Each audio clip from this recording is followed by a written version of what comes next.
ಇನ್ನೇನು ನನ್ನ ಬರ್ಡೇ ಬರ್ತಿದೆ ಅಲ್ವಾ, ಸೊ ಏನಾದರೂ ಸೆಲ್ಫ್ ಗಿಫ್ಟ್ ತಗೊಳ್ಳೋಣ ಅಂತ ಅನ್ಕೊಂಡೆ.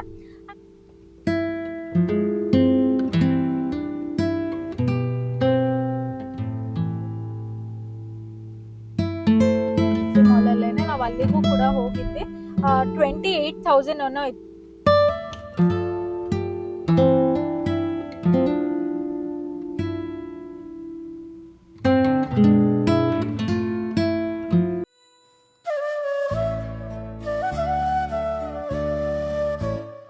ಹಾಯ್, ಹಲೋ, ನಮಸ್ತೆ, welcome to Sushma creatives and blogs. ಎಲ್ಲರೂ ಚೆನ್ನಾಗಿದ್ದೀರಾ ಅಂತ. ಆ್ಯಕ್ಚುಲಿ ಈಗ ಆನ್ ದ ವೇ ನಾವು ಮಂತ್ರಿಗೆ ಹೋಗ್ತಾ ಇದ್ದೀವಿ. ಹಾಗೆ ರ್ಯಾಂಡಮ್ ಆಗಿ ವಿಡಿಯೋನ ಸ್ಟಾರ್ಟ್ ಮಾಡಿದೆ. ಬೆಳಗ್ಗೆ ಸ್ವಲ್ಪ ಕೆಲಸ ಇತ್ತು, ಅದನ್ನ ಮುಗಿಸ್ಕೊಂಡು ಈಗ ಹೇಗೂ ಇಲ್ಲಿವರೆಗೂ ಬಂದಿದ್ವಲ್ಲ, ಮಂತ್ರಿಗೆ ಹೋಗ್ಬಾರ. ಏನು ನನ್ನ ಬರ್ಡೇ ಬರ್ತಿದೆ ಅಲ್ವಾ, ಸೊ ಏನಾದರೂ ಸೆಲ್ಫ್ ಗಿಫ್ಟ್ ತಗೊಳ್ಳೋಣ ಅಂತ ಅನ್ಕೊಂಡೆ. ಹಾಗೆ ಶರಣನು ಇವತ್ತು ಹೇಗೂ ಫ್ರೀ ಇದ್ದೀನಿ, ನಡಿ ಹೋಗೋಣ, ನಾನು ಏನಾದ್ರು ಕೊಡಿಸ್ಬೇಕಲ್ಲ ನಿನ್ನ ಬರ್ಡೇಗೆ, ಹೋಗೋಣ ಅಂತ ಕರ್ಕೊಂಡು ಹೋಗ್ತಿದ್ದಾರೆ. ಏನ್ ಕೊಡಿಸ್ತೀರಾ ನೋಡೋಣ ಅಲ್ಲೋಗಿ. ನೀನು ಅದು ಯಾವುದೋ ಸ್ನೇಕ್ ಹೇಳಿದೆಯಲ್ಲ, ಸ್ನೇಕು ಇಲ್ಲ ಅಂದ್ರೆ ಓಲೆ ಇಯರಿಂಗ್ ಯಾವುದೋ ನೋಡೋಣ. ಸ್ನೇಕ್ ಅಂದ್ರೆ ಸ್ನೇಕ್ ಅಲ್ಲ ಕೇಳಿರೋದು, ಅದು ಯಾವ್ದು ಕವಾಲಿ ಕವಾಲಿ ವಾಚ್ ಬರುತ್ತಲ್ಲ. ತುಂಬಾ ದಿವಸದಿಂದ ನೋಡ್ತಾ ಇದ್ದೀನಿ, ಬಟ್ ಏನಕ್ಕೋ ಹೋಗ್ತೀನಿ, ಅದಕ್ಕೆ ಅಷ್ಟೊಂದು ಕೊಡ್ಬೇಕಾ ಅಂತ ಅನ್ಸುತ್ತೆ, ರಿಟರ್ನ್ ಬಂದ್ಬಿಡ್ತೀನಿ. ನೋಡೋಣ ಇವತ್ತು ಏನ್ ಕತೆ ಅಂತ. ಹಾಗೆ ನಾನು ಕೂಡ ಒಂದು ಆನ್ಲೈನ್ ಅಲ್ಲಿ, ಆಕ್ಚುಲಿ ಅದೇನು ಅಷ್ಟೊಂದು ಓವರ್ ಪ್ರೈಸ್ ಅಲ್ಲ ಆಯ್ತಾ, ನಾರ್ಮಲ್ ಪ್ರೈಸ್ ಅಲ್ಲೇ ಇರೋದು ಟೈಟನ್ ರಾಗ ವಾಚ್. ನಾನು ಆನ್ಲೈನ್ ಅಲ್ಲಿ ನೋಡಿದೆ, ನಂಗೆ ಯಾಕೋ ಅದು ಇಷ್ಟ ಆಗಿತ್ತು. ಅದೇ ತರ ಚೈನ್ ಇರೋದನ್ನ ನಾನು ಫಸ್ಟ್ ಕ್ರೈ ಎಲ್ಲ ನಾವು ಫಾಸ್ಟ್ ಟ್ರ್ಯಾಕ್ ಅಲ್ಲಿ ನೋಡಿದ್ವಿ. ಬಟ್ ನನಗೆ ನನ್ನ ಕೈ ತುಂಬಾ ಸಣ್ಣ ಇರೋದ್ರಿಂದ ಲಿಂಕ್ ಬಿಚ್ಚಕ್ ಆಗಲ್ಲ ಅಂತ ಹೇಳಿದ್ರು. ಈಗ ರೀಸೆಂಟ್ ಆಗಿ ಟೈಟನ್ ಅಲ್ಲಿ ಲಾಂಚ್ ಮಾಡಿದ್ದಾರೆ. ಸೊ ಅದು ಕೂಡ ಏನಾದ್ರು ಸ್ಟಾಪ್ ಅಲ್ಲಿ ಇದ್ರೆ ಅದನ್ನ ಪರ್ಚೇಸ್ ಮಾಡೋಣ ಅಂತ ಇದೀನಿ. ಸೊ ಇದಿಷ್ಟು ಈಗಿನ ಅಪ್ಡೇಟ್. ಈಗ ಹೋಗ್ತಾ ಇದೀವಿ ಮಂತ್ರಿ ಮಾಲಿಗೆ. ಸ್ವಲ್ಪ ಬಾಡಿ ಪೇನ್ ಮತ್ತೆ ನೆಕ್ ಪೇನ್ ಅಂತ ಹೇಳ್ತಿದ್ರಲ್ಲ, ಕಮ್ಮಿ ಆಯ್ತಾ ಇವಾಗ? ಇವಾಗ ಪರವಾಗಿಲ್ಲ. ಆಕ್ಚುಲಿ ಅದು ಯಾವುದೋ ಮಸಾಜರ್ ಅಲ್ಲಿ ಮಾಡೋದಲ್ಲ ಮೊನ್ನೆ, ಫುಲ್ ನೆಕ್ಗೆ, ಶೋಲ್ಡರ್ಗೆ ಮತ್ತೆ ಬ್ಯಾಕ್ ಎಲ್ಲ ಇವಾಗ ಒಂದು ಸ್ವಲ್ಪ ಕಂಫರ್ಟಬಲ್ ಆಗಿದೆ, ಪರವಾಗಿಲ್ಲ ಮುಂಚೆಗಿಂತ. ಈ ನಡುವೆ ಶರಣ್ಗಂತೂ ತುಂಬಾ ಹೆಕ್ಟಿಕ್ ಶೆಡ್ಯೂಲ್ ಆಗಿಬಿಟ್ಟಿದೆ. ಯಾಕಂದರೆ ಶರಣ್ಗೆ ಕ್ಲೈಂಟ್ ಚೇಂಜ್ ಆಗಿದ್ದಾರೆ. ಮೋರ್ ದೆನ್ 12 hours ಅವರು ವರ್ಕ್ ಮಾಡಬೇಕಾಗುತ್ತೆ. ಸೊ ಬ್ಯಾಕ್ ಪೇನ್ ತುಂಬಾ ಬರ್ತಿದೆ. ಲೋವರ್ ಬ್ಯಾಕ್ ಪೇನ್ ಅಂತೂ ತುಂಬ ಹೆವಿ ಆಗಿದೆ ಅಂತಲೂ ಹೇಳ್ತಿದ್ರು. ಅದಕ್ಕೆ ನಾನು ಅಗಾರೋ ಅವರ Atom Plus handheld body ಮಸಾಜರ್ನ ತರಿಸಿದ್ದೆ. ಇದರಲ್ಲಿ ಮಸಾಜ್ ಮಾಡಿಸ್ಕೊಂಡ್ಮೇಲೆ ಸ್ವಲ್ಪ ರಿಲೀಫ್ ಸಿಕ್ತು ಅಂತ ಹೇಳ್ತಾ ಇದ್ರು. ಸೊ ಹಾಗಾಗಿ ನಿಮಗೂ ಹೆಲ್ಪ್ ಆಗ್ಬೋದು ಅಂತ ಈ ವಿಡಿಯೋದಲ್ಲಿ ಶೇರ್ ಮಾಡ್ತಾ ಇದ್ದೀನಿ. ಇನ್ನಿದ್ರಲ್ಲಿ 28 ವ್ಯಾಟ್ ಐ ಟಾರ್ಕ್ ಮೋಟಾರ್ನು ಕೂಡ ಕೊಟ್ಟಿರ್ತಾರೆ. ಹಾಗೆ 4 ಮಸಾಜಿಂಗ್ ಹೆಡ್ಸ್ನ ಕೊಟ್ಟಿರ್ತಾರೆ. ಹಾಗೆ ಒಂದು ಮೆಶ್ ಪ್ರೊಟೆಕ್ಟರ್ನು ಕೂಡ ಕೊಟ್ಟಿರ್ತಾರೆ. ಹಾಗೆ ಆನ್ ಹಾಗೂ ಆಫ್ ಬಟನ್ ಕೂಡ ಕೊಟ್ಟಿರ್ತಾರೆ. ನಮಗೆ ಬೇಕಾಗಿರುವಂತ ಸ್ಪೀಡ್ ನ ಅಡ್ಜಸ್ಟ್ ಕೂಡ ಮಾಡ್ಕೊಬಹುದು. ಇನ್ನಿದಕ್ಕೆ ಕೊಟ್ಟಿರುವಂತ ವೈರು ಕೂಡ ತುಂಬಾ ಉದ್ದನೇ ಇದೆ. ಸೊ ಆರಾಮಾಗಿ ನಾವು ಎಲೆಕ್ಟ್ರಿಕ್ ಪಾಯಿಂಟ್ ಗೆ ಅದನ್ನ ಇನ್ಸರ್ಟ್ ಮಾಡಿ ಯೂಸ್ ಮಾಡ್ಕೊಬಹುದು. ಮಸಾಜಿಂಗ್ ಸ್ಪೀಡ್ ಬಗ್ಗೆ ಹೇಳೋದಾದ್ರೆ ಲೋವೆಸ್ಟ್ ಬಂದು 1500 RPM, ಹಾಗೆ ಹೈಯೆಸ್ಟ್ ಬಂದು 3000 RPM. ಫಸ್ಟ್ ನಾನಿಲ್ಲಿ ಫ್ಲಾಟ್ ಮಸಾಜಿಂಗ್ ಹೆಡ್ ನ ಇನ್ಸರ್ಟ್ ಮಾಡ್ತಾ ಇದ್ದೀನಿ. ಇದಕ್ಕೆ ನಾನು ಪ್ರೊಟೆಕ್ಟಿವ್ ಮೆಶ್ ಕವರ್ ನು ಕೂಡ ಅಟ್ಯಾಚ್ ಮಾಡ್ತಾ ಇದ್ದೀನಿ. ಇದನ್ನ ಅಟ್ಯಾಚ್ ಮಾಡೋದು ಕೂಡ ತುಂಬಾನೇ ಈಸಿ. ಜಸ್ಟ್ ಇದನ್ನ ಫಿಕ್ಸ್ ಮಾಡಿ ರೊಟೇಟ್ ಮಾಡಿದ್ರೆ ಆಯಿತು. ಹಾಗೆ ಇದನ್ನ ಅಟ್ಯಾಚ್ ಮಾಡೋದ್ರಿಂದ ಒಂದು ಸ್ಮೂತ್ ಮಸಾಜ್ ಕೂಡ ಕೊಡುತ್ತೆ. ಹಾಗೆ ಬಾಡಿಯಲ್ಲಿರುವಂಥ ಹೇರ್ಸ್ ಕೂಡ ಟ್ಯಾಂಗಲ್ ಆಗಲ್ಲ. ಇನ್ನು ಫ್ಲಾಟ್ ಮಸಾಜಿಂಗ್ ಹೆಡ್ನ ಓವರ್ ಆಲ್ ಬಾಡಿಗೂ ಕೂಡ ಯೂಸ್ ಮಾಡ್ಕೊಬಹುದು. ಹಾಗೆ ಇದರಲ್ಲಿ ಮಸಾಜ್ ಮಾಡ್ಕೊಳೋದ್ರಿಂದ ಇನ್ಸ್ಟೆಂಟ್ ರಿಲೀಫು ಕೂಡ ಸಿಗುತ್ತೆ. ನೆಕ್ಸ್ಟ್ ನಾವಿಲ್ಲಿ ವೇವಿ ಮಸಾಜಿಂಗ್ ಹೆಡ್ನ ಇನ್ಸರ್ಟ್ ಮಾಡ್ತಾ ಇದೀವಿ. ಇದು ನಮ್ಮ ಡೀಪ್ ಟಿಶ್ಯೂನ ಸ್ಟಿಮ್ಯುಲೇಟ್ ಮಾಡಿ ಒಂದು ಇನ್ಸ್ಟೆಂಟ್ ರಿಲೀಫ್ನ ಕೊಡುತ್ತೆ. ಹಾಗೆ ಇದನ್ನ ಶೋಲ್ಡರ್ಗೆ ಆಗಿರಲಿ, ಆರ್ಮ್ಸ್ಗೆ ಆಗಿರಲಿ, ಬ್ಯಾಕ್ಗೆ ಹಾಗೆ ಫೀಟ್ಗೂ ಕೂಡ ಯೂಸ್ ಮಾಡ್ಬೋದು. ನೆಕ್ಸ್ಟ್ ಒಂದು ಟೈ ಚಿ ಮಸಾಜರ್. ಇದನ್ನ ನಾವು ಕಾಲ್ಸ್ಗೆ ಯೂಸ್ ಮಾಡ್ಕೊಬಹುದು. ಹಾಗೆ ಇದು ಅಪ್ ಅಂಡ್ ಡೌನ್ ನೀಡಿಂಗ್ ಕೂಡ ಮಾಡುತ್ತೆ. ಇನ್ನು ಲಾಸ್ಟ್ ಬರೋದಾದ್ರೆ ಈ ಬಾಲ್ ಮಸಾಜಿಂಗ್ ಹೆಡ್, ಇದನ್ನ ಎಸೆನ್ಷಿಯಲ್ ಆಯಿಲ್ ಜೊತೆ ಕಾಫ್ಸ್ಗೂ ಕೂಡ ಮಸಾಜ್ ಮಾಡ್ಕೊಳೋದಕ್ಕೆ ಯೂಸ್ ಮಾಡ್ಕೊಬಹುದು. ಇನ್ನಿದು ಲೈಟ್ ವೇಟ್ ಹಾಗೆ ಪೋರ್ಟಬಲ್ ಕೂಡ, 1 ಬಟನ್ ಆಪರೇಷನ್, ಹಾಗೆ ಅಫೋರ್ಡಬಲ್ ಪ್ರೈಸ್ ಅಲ್ಲೂ ಕೂಡ ಇದೆ. ಇನ್ನು ಏನಾದರೂ ಡೌಟ್ ಇತ್ತು ಅಂದ್ರೆ ಯೂಸರ್ ಮ್ಯಾನ್ಯುಯಲ್ ಕೂಡ ಅವರೇ ಕೊಟ್ಟಿರ್ತಾರೆ. ಡಿಸ್ಕ್ರಿಪ್ಷನ್ ಅಲ್ಲಿ ಲಿಂಕ್ ಹಾಕಿರ್ತೀನಿ, ಚೆಕ್ಔಟ್ ಮಾಡಿ. ಆನ್ ದ ವೇ ಮಂತ್ರಿಗೆ ಹೋಗ್ತಾ ಅಲ್ಲೇ ಆಪೋಸಿಟಲ್ಲಿ ಮಲ್ಬಾರು ಕೂಡ ಇದೆ ಅಲ್ವಾ. ಇನ್ನು ಮಂತ್ರಿಗೆ ಹೋಗಿ ನಾವು ಕಾರ್ ಪಾರ್ಕ್ ಮಾಡಿ ಬಂದುಬಿಟ್ರೆ ಮತ್ತೆ ನಾವು ನಡ್ಕೊಂಡು ಹೋಗಬೇಕಾಗುತ್ತೆ ಮಲ್ಬಾರ್ಗೆ ಅಂದ್ಬಿಟ್ಟು ಫಸ್ಟ್ ನಾವು ಹೋಗಿದ್ದು ಮಲ್ಬಾರಲ್ಲಿ. ನೋಡೋಣ ಏನಾದರೂ ಗೋಲ್ಡ್ ಕಲೆಕ್ಷನ್ ಹೇಗಿದೆ ಅಂತ. ಯಾಕೆಂದರೆ ಲಾಸ್ಟ್ ಟೈಮ್ ಹೋಗಿದ್ದಾಗ ನನಗೆ ಇಯರಿಂಗ್ಸ್, ಸ್ಟಡ್ ರೀತಿಯಲ್ಲಿರುವಂಥ ಇಯರಿಂಗ್ಸ್ ತುಂಬಾ ಚೆನ್ನಾಗಿತ್ತು ಡಿಸೈನ್ ವೈಸ್ ಎಲ್ಲ. ಸುಮ್ಮನೆ ವಾಚಿಗೆ ಹತ್ತತ್ರ 30,000 ಸ್ಪೆಂಡ್ ಮಾಡೋ ಬದಲು ಅಟ್ಲೀಸ್ಟ್ ಗೋಲ್ಡ್ ಆದರೂ ತೊಗೊಂಡ್ರೆ ರೀಸೇಲ್ ವ್ಯಾಲ್ಯೂ ಆದರೂ ಇರುತ್ತೆ ಅಂದ್ಬಿಟ್ಟು ಫಸ್ಟ್ ನಾನು ಮಲ್ಬಾರಲ್ಲಿ ಕಲೆಕ್ಷನ್ ನೋಡೋಣ ಮಾಡೋಣ ಅಂತ ಹೋದೆ. ಲಾಸ್ಟ್ ಟೈಮೇ ಅನ್ಕೊತಿದ್ದೆ ನಾನೊಂದು ಡೈಮಂಡ್ ಬ್ರೇಸ್ಲೈಟ್ನ ತೊಗೊಬೇಕು ಅಂತ. ಇಲ್ಲಿ ಚೆಕ್ ಮಾಡಿದಾಗ ಅದು ಬರೀ 18 ಕ್ಯಾರೆಟ್ ಗೋಲ್ಡಿಂದ ಅಷ್ಟೇ ಇದ್ದಿದ್ದು, ಅಂದರೆ ಚಿಕ್ಕದು ಬ್ರೇಸ್ಲೈಟು. ಸೊ ಹಾಗಾಗಿ ನನಗೆ 18 ಕ್ಯಾರೆಟ್ ಬೇಡ ಅಂದ್ಬಿಟ್ಟು ನಾನು ಮತ್ತೆ ಇಯರಿಂಗ್ಸ್ ನೋಡೋಣ ಅಂತ ನೋಡ್ತಾ ಇದ್ದೀನಿ. ಇನ್ಫ್ಯಾಕ್ಟ್ ಶರಣ್ಗೆ ಒಂದೆರಡು ಬ್ರೇಸ್ಲೈಟ್ ಇಷ್ಟ ಆಯಿತು, ತಗೋ ನೋಡೋದನ್ನ ಅಂತ ಹೇಳಿದರು. ಅದು ಅರೌಂಡ್ 40+ ಏನೋ ಇತ್ತು, ಬಟ್ ಅದು 18 ಕ್ಯಾರೆಟ್ ಗೋಲ್ಡು. ಸೊ ಅದಕ್ಕೆ ರೀಸೇಲ್ ವ್ಯಾಲ್ಯೂನೂ ಕೂಡ ಕಮ್ಮಿನೇ ಇರುತ್ತೆ. ಮತ್ತು 18 ಕ್ಯಾರೆಟ್ ಎಲ್ಲ ಏನಂದರೆ ಮಕ್ಳಿಗೆ ಸರಿ, ನಮಗೆ ಹಾಕ್ಕೊಂಡಾಗ ಅದು ಸೇಮ್ ಇಮಿಟೇಷನ್ ಜ್ಯುವೆಲ್ರಿ ಥರನೇ ಕಾಣುತ್ತೆ. ಸೊ ಹಾಗಾಗಿ ನಾನು ಅದು ಬೇಡ ಅಂತ ಅಂದ್ಬಿಟ್ಟು ಮತ್ತು ನಾನು ಇಯರಿಂಗ್ಸ್ ನೋಡೋಣ ಅಂದ್ಕೊಂಡೆ. ನನಗೆ ಏನನ್ಸುತ್ತೆ ಅಂದರೆ ಏನಾದರೂ ಬೆಸ್ಟ್ ಇನ್ವೆಸ್ಟ್ಮೆಂಟ್ ಅಂದರೆ ಗೋಲ್ಡಿಗೆ ಇನ್ವೆಸ್ಟ್ ಮಾಡೋದು. ನಾನು ಯಾವಾಗಲೂ ಪ್ರತಿ ವರ್ಷವೂ ಅಷ್ಟೇ ನನ್ನ ಬರ್ಡೇಗೆ ಏನಾದರೂ ಚಿಕ್ಕದಾದರೂ ಒಂದು ಗೋಲ್ಡಿಂದ ಏನಾದರೂ ತೊಗೊತೀನಿ, ಅಥವಾ ನನ್ನ ಹತ್ರ ಯಾವಾಗಾದರೂ ದುಡ್ಡಿರುತ್ತೆ ಅಂದಾಗ ನಾನು ಗೋಲ್ಡಿಗೆ ಇನ್ವೆಸ್ಟ್ ಮಾಡೋದಕ್ಕೆ ಇಷ್ಟಪಡ್ತೀನಿ. ಯಾಕೆಂದರೆ ಅದು ಏನು ಕಮ್ಮಿ ಆಗೋಲ್ಲ ವ್ಯಾಲ್ಯೂ. ಇವಾಗ ನೋಡ್ಬೋದು, ನಾನು ಲಾಸ್ಟ್ ಇಯರ್ ಏನೋ ಒಂದು ಬಳೆ ಮಾಡಿಸ್ಕೊಂಡೆ. ಆವಾಗ ನನ್ನ ಹತ್ರ ಇದ್ದಿದ್ದು ಒಂದೇ ಬಳೆಗೆ ಅಫೋರ್ಡ್ ಮಾಡೋ ಅಷ್ಟಿತ್ತು. ಸೊ ನಾನೇನು ಮಾಡಿದೆ, ಒಂದೇ ಬಳೆ ಮಾಡಿಸ್ಕೊಳ್ಳೋಣ ಅಂತ ಮಾಡಿಸ್ಕೊಂಡೆ. ಅದನ್ನೇ ಇವಾಗ ಮಾಡಿಸ್ಬೇಕು ಅಂದರೆ ಏನಿಲ್ಲ ಅಂದರೂ ಹತ್ತತ್ರ 2 ಲಕ್ಷ ಬೇಕಾಗಿರೋದು. ನಾನು ಅವಾಗ ಮಾಡಿಸಿದಾಗ ಎಷ್ಟು ಒಂದು 70,000 ಏನೋ ಮಾಡಿಸಿದ್ದೆ ಅನಿಸುತ್ತೆ, 70 to 1 lakh ಆಗಿತ್ತೇನೋ ಅಷ್ಟೇ. ಸೊ ಹೀಗೆ ಅದ್ರ ಡಬಲ್ ಆಗಿರುತ್ತೆ ವ್ಯಾಲ್ಯೂ. ಸೊ ಹಾಗಾಗಿ ನನಗೆ ಬೆಸ್ಟ್ ಆಪ್ಷನ್ ಏನಾದರೂ ಇನ್ವೆಸ್ಟ್ ಮಾಡ್ತೀನಿ, ಅದರಲ್ಲೂ ಸ್ಮಾಲ್ ಅಮೌಂಟ್ ಅಂದಾಗ ನಾನು ಗೋಲ್ಡಿಗೆ ಇನ್ವೆಸ್ಟ್ ಮಾಡ್ತೀನಿ. ಅದು ಚಿಕ್ಕದಾದರೂ ಪರವಾಗಿಲ್ಲ. ಇವಾಗ ನಾರ್ಮಲಾಗಿ ನಾವು ದೊಡ್ಡದು ಏನಾದರೂ ಒಡವೆ ತೊಗೊಂಡ್ರೂ ಎವ್ರಿ ಡೇ ಹಾಕೋದಕ್ಕಾಗಲ್ಲ ಅಲ್ವಾ.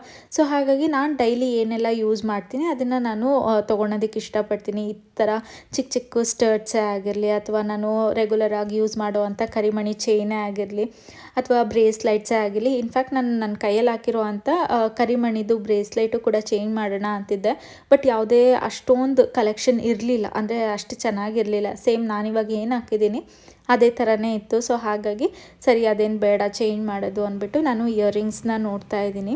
ಇನ್ನು ನನ್ನ ಬರ್ಡೇಗೆ ನಾನು ಸೆಲ್ಫ್ ಗಿಫ್ಟಾಗಿ ಏನನ್ನ ತೊಗೊಂಡೆ, ಹಾಗೆ ಶರಣ್ ನನಗೆ ಏನು ಪ್ರೆಸೆಂಟ್ ಮಾಡಿದ್ರು ಅನ್ನೋದನ್ನೆಲ್ಲ ನಾನು ನನ್ನ ಬರ್ಡೇ ವಿಡಿಯೋದಲ್ಲಿ ಶೇರ್ ಮಾಡ್ತೀನಿ, ಆಯಿತಾ. ಸೊ ನೋಡ್ಬೋದು, ಇವಾಗ ನನಗೆ ಒಂದು ಇಯರಿಂಗ್ ತುಂಬಾ ಇಷ್ಟ ಆಗಿತ್ತು. ಈ ಥರ ಟ್ರಯಾಂಗಲ್ ಬಂದು ಮಧ್ಯದಲ್ಲಿ ಒಂದು ಸ್ಟಡ್ ಇರೋ ಅಂಥದ್ದು, ಅದೇನೋ ಒಂಥರ ಡಿಫ್ರೆಂಟಾಗಿ ಚೆನ್ನಾಗಿತ್ತು. ರೀಸೆಂಟಾಗಿ ನಾನು ಹಾರ್ಟ್ ಸಿಂಬಲ್ ಇರೋ ಅಂಥ ಇಯರಿಂಗ್ಸು ಕೂಡ ತೊಗೊಂಡಿದ್ದೆ ಅಲ್ವಾ, ಅದೇ ಸೇಮ್ ಡಿಸೈನು ಕೂಡ ಇಲ್ಲಿತ್ತು, ಬಟ್ ಅದನ್ನೇನು ನಾವು ತೊಗೊಳೋದಕ್ಕೆ ಹೋಗಲಿಲ್ಲ. ಇನ್ನು ಅಲ್ಲೆಲ್ಲ ಮುಗಿಸ್ಕೊಂಡು ಆನಂತರ ನಾವು ಬಂದಿದ್ದು ಶಾಪರ್ ಸ್ಟಾಪಿಗೆ. ಶರಣ್ ಹೇಗೂ ಗೋಲ್ಡ್ ಕೊಡಿಸ್ತೀನಿ ಅಂದರು. ಇನ್ನು ನಾನು ಸೆಲ್ಫ್ ಗಿಫ್ಟಾಗಿರೋದು ತೊಗೊಬೇಕಲ್ವ.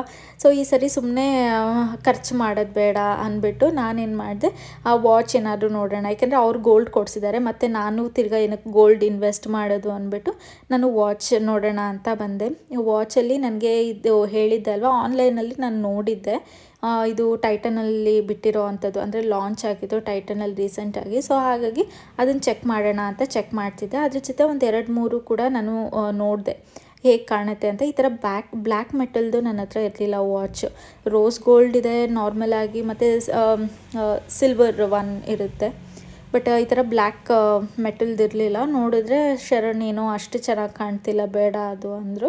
ಸರಿ ಅಂದ್ಬಿಟ್ಟು ಇನ್ನೊಂದು 2-3 ಚೆಕ್ ಮಾಡಿದೆ, ಬಟ್ ನನ್ನ ತಲೆಯಲ್ಲಿ ಏನು ಇಟ್ಕೊಂಡು ಹೋಗಿದ್ದೆ, ಫೈನಲಾಗಿ ನಾನು ಅದನ್ನೇ ಪರ್ಚೇಸ್ ಮಾಡಿದೆ. ಇದೇನು ಅಷ್ಟೊಂದು ಓವರ್ ಪ್ರೈಸು ಕೂಡ ಇಲ್ಲ, ಜಸ್ಟ್ 6,600 ಏನೋ ಆಯಿತು. ಇನ್ನೂ ತುಂಬ ವಾಚ್ ಕಲೆಕ್ಷನ್ಸು ಏನು ಇಟ್ಟಿರಲಿಲ್ಲ, ಯಾಕಂದರೆ GST ಎಲ್ಲ ಅಪ್ಡೇಟ್ ಮಾಡ್ತಾಯಿದ್ರು. ಇದುವರೆಗೂ ನಾನು ತೊಗೊಂಡಿರೋದ್ರಲ್ಲಿ ಇದೇ ಕಮ್ಮಿ ಇದು ಅನಿಸುತ್ತೆ, ಅಂದರೆ ರೀಸೆಂಟಾಗಿ.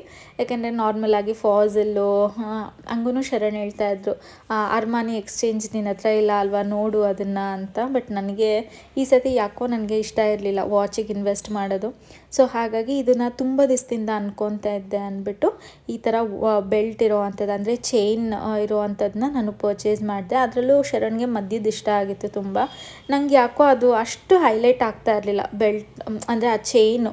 ಅದಕ್ಕೊಂದು ಬ್ಯಾಂಗಲ್ಲು ಕೂಡ ಕೊಡ್ತಾಯಿದ್ರು, ಬಟ್ ನಂಗೆ ಅದು ಅಷ್ಟಾಗಿ ಇಷ್ಟನೂ ಆಗಲಿಲ್ಲ. ಮತ್ತು ಅದಕ್ಕೆ ಅರೌಂಡ್ 25,000 20,000 ಆಯಿತು, ಎಕ್ಸಾಕ್ಟಾಗಿ ನನಗೆ ನೆನಪಿಲ್ಲ. ನಾನು ಹೇಳಿದೆ ಅಲ್ವಾ ಈ ಸರಿ ಅಷ್ಟೊಂದು ಇನ್ವೆಸ್ಟ್ ಮಾಡೋದು ಬೇಡ ಅಂದ್ಕೊಂಡಿದ್ದೆ ಅಂತ. ಸೊ ಹಾಗಾಗಿ ಅದಕ್ಕೇನು ಹೋಗಲಿಲ್ಲ. ಹೋಗಲಿಲ್ಲ. ಇನ್ನು ಅಲ್ಲೆಲ್ಲ ಮುಗಿಸ್ಕೊಂಡು ಲಿಶುಗೆ ಏನಾದರೂ ಗಿಫ್ಟ್ ತೊಗೊಳೋಣ, ಟಾಯ್ ಏನಾದರೂ ಅಂತ ಇಲ್ಲಿ ರೀಸೆಂಟಾಗಿ ಓಮ್ ಸೆಂಟರ್ ಪಕ್ಕನೋ ಏನೋ ನನಗೆ ಗೊತ್ತಿಲ್ಲ, ಎಕ್ಸಾಕ್ಟಾಗಿ ನೆನಪಿಲ್ಲ, ಸೆಕೆಂಡ್ ಫ್ಲೋರಲ್ಲಿ. ಇಲ್ಲಂತೂ ನನಗೆ ಕಲೆಕ್ಷನ್ ವೈಸ್ ತುಂಬಾ ಇಷ್ಟ ಆಯಿತು. ಅದರಲ್ಲೂ ನ್ಯೂ ಬಾರ್ನ್ ಬೇಬೀಸಿಗಂತೂ ಅಷ್ಟು ಕಲೆಕ್ಷನ್ ಇದೆ. ನಾರ್ಮಲ್ ಆಗಿ ಬೇರೆ ಕಡೆ ಎಲ್ಲ ಹೋದರೆ ಅಷ್ಟಾಗಿ ಸಿಗೋದೇ ಇಲ್ಲ, ಬಟ್ ಇಲ್ಲಿ ತುಂಬಾ ಡಿಫ್ರೆಂಟ್ ಆಗಿರುವಂಥ ಕಲೆಕ್ಷನ್ಸು ಕೂಡ ಅವೈಲೇಬಲ್ ಇದೆ. ಇವನ್ ಟಾಯ್ಸು ಅಷ್ಟೇ ಚೆನ್ನಾಗಿತ್ತು. ಅದಷ್ಟೊಂದು ಓವರ್ ಪ್ರೈಸ್ ಅಂತಲೂ ಕೂಡ ಏನೂ ಅನ್ನಿಸ್ಲಿಲ್ಲ. ನಾರ್ಮಲ್ ಪ್ರೈಸ್ ಅಂದರೆ ತೀರಾ ಕಮ್ಮಿನೂ ಇಲ್ಲ, ತೀರಾ ಜಾಸ್ತಿನೂ ಇಲ್ಲ, ಆ ಥರ ಇತ್ತು. ಇನ್ನು ಇಷ್ಟೆಲ್ಲ ಸುತ್ತಾಡೋ ಅಷ್ಟರಲ್ಲಿ ನನಗೂ ಕೂಡ ಟಯರ್ಡ್ ಆಗಿತ್ತು. ಅಷ್ಟರಲ್ಲಿ ಫುಡ್ ಕೋರ್ಟಿಗೆ ಹೋಗಿ ಏನಾದರೂ ತಿನ್ನೋಣ ಅಂದ್ಬಿಟ್ಟು ಫುಡ್ ಕೋರ್ಟ್ಗೆ ಹೋಗಿ ಸಿಸ್ಲರ್ ತಿನ್ನಬೇಕು ಅನ್ನಿಸ್ತಿತ್ತು ನನಗೆ. ಸರಿ ಅಂದ್ಬಿಟ್ಟು ಸಿಸ್ಲರ್ ತೊಗೊಂಡ್ವಿ. ಹಾಗೆ ತುಂಬ ದಿವಸದಿಂದ ನನಗೆ ಈ ಸಾಬುದಾನ ವಡೆ ತಿನ್ನಬೇಕು ಅನ್ನಿಸ್ತಾ ಇತ್ತು. ಮುಂಚೆ ಗೋಲಿ ವಡಪಾವ್ ಸಿಗುತ್ತೆ ಅಲ್ವಾ, ಅಲ್ಲಿ ತರಿಸ್ಬಿಡ್ತಾ ಇದ್ವಿ, ಬಟ್ ಈಗ ಅಲ್ಲೂ ಕೂಡ ಸಿಗ್ತಾ ಇಲ್ಲ ಸಾಬುದಾನ ವಡೆ. ಇನ್ನು ಮನೆ ಹತ್ರ ಸಿಗೋದೆಲ್ಲ ಡೀಪ್ ಫ್ರೈ ಮಾಡಿರ್ತಾರೆ, ಅದು ಸ್ವಲ್ಪ ಕಹಿ ಟೇಸ್ಟ್ ಕೊಡುತ್ತೆ. ಸೊ ಹಾಗಾಗಿ ಇಲ್ಲಿ ನೋಡಿದ್ದೆ, ಇಷ್ಟ ಆಯಿತು, ಸರಿ ತೊಗೊಳೋಣ ಅಂದ್ಬಿಟ್ಟು ತೊಗೊಂಡೆ. ಇನ್ಫ್ಯಾಕ್ಟ್ ಟೇಸ್ಟ್ ವೈಸು ಅಷ್ಟೇ ತುಂಬಾ ಚೆನ್ನಾಗಿತ್ತು. ಸಿಸ್ಲರು ಅಷ್ಟೇ, ಮತ್ತು ನಾವು ತೊಗೊಂಡಿದ್ದಂಥ ಸಾಬುದಾನ ವಡೆನೂ ಕೂಡ ಚೆನ್ನಾಗಿತ್ತು. ಅದೆಲ್ಲ ಆದಮೇಲೆ ಲಿಶು ಬೆಳಗ್ಗೆನೇ ಹೇಳಿ ಕಳಿಸಿದ್ಲು ನನಗೆ ಡೋನಟ್ಸ್ ತೊಗೊಂಬನ್ನಿ ಅಂತ. ಇನ್ನು ದೊಡ್ಡದು ತೊಗೊಂಡೋದ್ರೆ ಅವಳು ಸುಮ್ಮನೆ ವೇಸ್ಟ್ ಮಾಡ್ತಾಳೆ, ಅರ್ಧ ತಿಂದು ಅರ್ಧ ಬಿಸಾಕ್ತಾಳೆ. ಅದಕ್ಕೆ ಇಲ್ಲಿ ಮ್ಯಾಡೋವರ್ ಡೋನಟ್ಸಲ್ಲಿ ಮಿನಿ ಡೋನಟ್ಸು ಕೂಡ ಅವೈಲೇಬಲ್ ಇತ್ತು. ಸೊ ಅದನ್ನೇ ಒಂದು ಬಾಕ್ಸ್ ಫುಲ್ಲು ತೊಗೊಂಡ್ವಿ, ಯಾಕೆಂದರೆ ಇನ್ನೇನು ರಜಾ ಅಲ್ವಾ, ಮನೇಲೇ ಇರ್ತಾಳೆ, ಏನಾದ್ರು ಕೊಡು ಅಂತಿರ್ತಾಳೆ ತಿನ್ನೋದಕ್ಕೆ ಅಂದ್ಬಿಟ್ಟು ಒಂದು ಫುಲ್ ಬಾಕ್ಸ್ ತೊಗೊಂಡ್ವಿ. ಇನ್ಫ್ಯಾಕ್ಟ್ ದೊಡ್ಡ ದೊಡ್ಡ ಡೋನಟ್ಸ್ ಅದೆಲ್ಲ ಡಿಸೈನ್ ವೈಸ್ ಅಂತೂ ತುಂಬಾ ಕ್ಯೂಟಾಗಿತ್ತು, ಬಟ್ ತೊಗೊಳೋದಕ್ಕೆ ಹೋಗಲಿಲ್ಲ. ಆ್ಯಕ್ಚುಲಿ ಇವತ್ತು ಯಾಕೋ ಫುಲ್ಲು ಟಯರ್ಡ್ ಆಯಿತು ಶಾಪಿಂಗ್ ಮಾಡೋ ಅಷ್ಟರಲ್ಲಿ. ಏನು ಅಷ್ಟೊಂದು ಓಡಾಡಲೂ ಇಲ್ಲ, ಬಟ್ ಸ್ಟಿಲ್ ತುಂಬ ದಿವಸ ಆದಮೇಲೆ ಮಾಲ್ನ ಸುತ್ತಿದ್ವಲ್ಲ, ಸೊ ಹಾಗಾಗಿ ಇರ್ಬೋದು. ಏನೇನು ಪರ್ಚೇಸ್ ಮಾಡಿದೆ, ಏನು ಅಂಥದ್ದೇನು ಪರ್ಚೇಸ್ ಮಾಡಿಲ್ಲ. ನಾವು ಗೋಲ್ಡ್ ಶಾಪಿಗೆ ಹೋದ್ವಿ. ಗೋಲ್ಡ್ ಶಾಪಲ್ಲಿ ಒಂದು ಇಯರಿಂಗ್ ಇಷ್ಟ ಆಯಿತು, ಮತ್ತು ಒಂದು ಬ್ರೇಸ್ಲೆಟ್ ನೋಡಿದ್ದೆ. ಎರಡರಲ್ಲಿ ಇನ್ನೂ ಕನ್ಫ್ಯೂಷನ್ ಇದೆ. ಸೊ ಹಾಗಾಗಿ ಇನ್ನೊಂದು ನೆಕ್ಸ್ಟ್ ವೀಕ್ ನಾವು ಬರೋದು 10 days ಆದ್ಮೇಲೆ. ನೆಕ್ಸ್ಟ್ 10 days ಆದಮೇಲೆ ಮತ್ತೆ ಬರ್ತೀವಿ. ಸೊ ಹಾಗಾಗಿ ಅವತ್ತು ನೋಡಿ ಪರ್ಚೇಸ್ ಮಾಡೋಣ ಅದನ್ನ ಅಂದ್ಬಿಟ್ಟು. ಆ್ಯಕ್ಚುಲಿ ನಾವಿನ್ನೂ ವಾಚ್ಗೆ ಹೋಗಿರಲಿಲ್ಲ.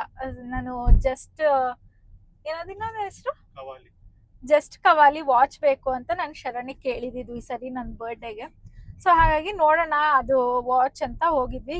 ನಾವು ನಾರ್ಮಲ್ ಆಗಿ ಸ್ಟಾಪಲ್ಲೇನೆ ಪರ್ಚೇಸ್ ಮಾಡೋದು, ಬಟ್ ಇವಾಗ ಏನೋ GST ಅಪ್ಡೇಟ್ ಮಾಡ್ತಿರೋದ್ರಿಂದ ಪ್ರೈಸ್ ಎಲ್ಲ ಇನ್ನು ಅದೇನೋ ಒಂದು 3 to 4 days ತಗೊಳುತ್ತೆ ಅಂತ ಹೇಳಿದ್ರು. ಸೊ ಸ್ಟಾಪಲ್ಲಿ ಇರ್ಲಿಲ್ಲ. ಮತ್ತೆ ಅವ್ರು ಯಾವುದೋ ಒಂದು ಶೋರೂಮು ಕೂಡ ಹೇಳಿದ್ರು, ಅಲ್ಲೇ ಮಂತ್ರಿ ಮಾಲಲ್ಲೇನೆ. ನಾವು ಅಲ್ಲಿಗೂ ಕೂಡ ಹೋಗಿದ್ವಿ.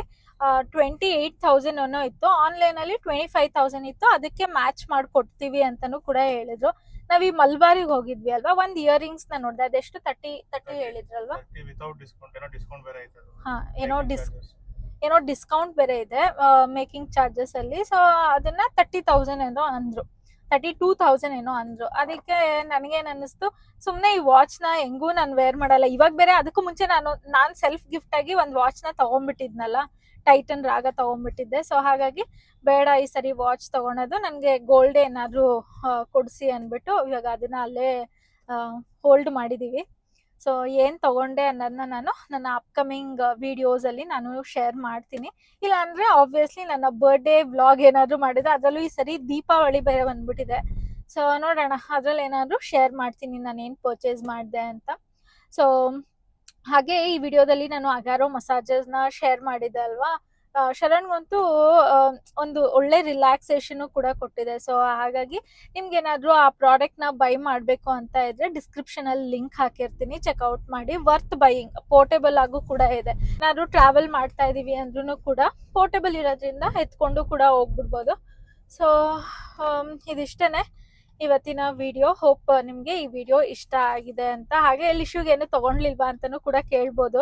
ನಾನು ಆಕ್ಚುಲಿ ಒಂದು ಇಯರಿಂಗ್ ನ ನೋಡಿದೀನಿ ಲಿಶುಗೆ ರೀಸೆಂಟ್ ಆಗಿ ಅಷ್ಟೇ. ಅವಳಿಗೆ ಯಾವ್ದು ಬಬಲ್ ಇಯರಿಂಗ್, ಬಬಲ್ಸ್ ಕಾರ್ಟೂನ್ದು ಇಯರಿಂಗ್ ಕೊಡ್ಸಿರೋದು ನಾನು ಶೇರ್ ಮಾಡಿದೀನಿ ನನ್ನ ಪ್ರೀವಿಯಸ್ ವಿಡಿಯೋದಲ್ಲಿ. ಸೊ ಹಾಗಾಗಿ ಇನ್ನೊಂದು ಓಲೆನೆ ನೋಡಿದೆ, ಬಟ್ ಇವಾಗ ಬೇಡ, ಯಾಕಂದ್ರೆ ಇದು ಚೆನ್ನಾಗಿದೆ. ಇವಾಗ ಇನ್ನ ಒಂದು 6 months ಆಗಿಲ್ಲ ಅವಳಿಗೆ ಅದನ್ನ ಕೊಡ್ಸಿ.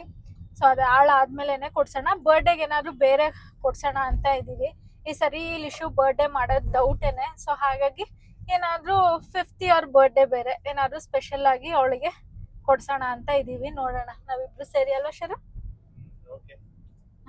ಸೊ ಈ ವಿಡಿಯೋನ ಇಲ್ಲೇ ಎಂಡ್ ಮಾಡ್ತೀನಿ. ಈ ವಿಡಿಯೋ ಇಷ್ಟ ಆಗಿದ್ರೆ ಪ್ಲೀಸ್ ಲೈಕ್ ಮಾಡಿ, ಶೇರ್ ಮಾಡಿ, ಸಬ್ಸ್ಕ್ರೈಬ್ ಮಾಡಿ. Thank you for watching. Bye.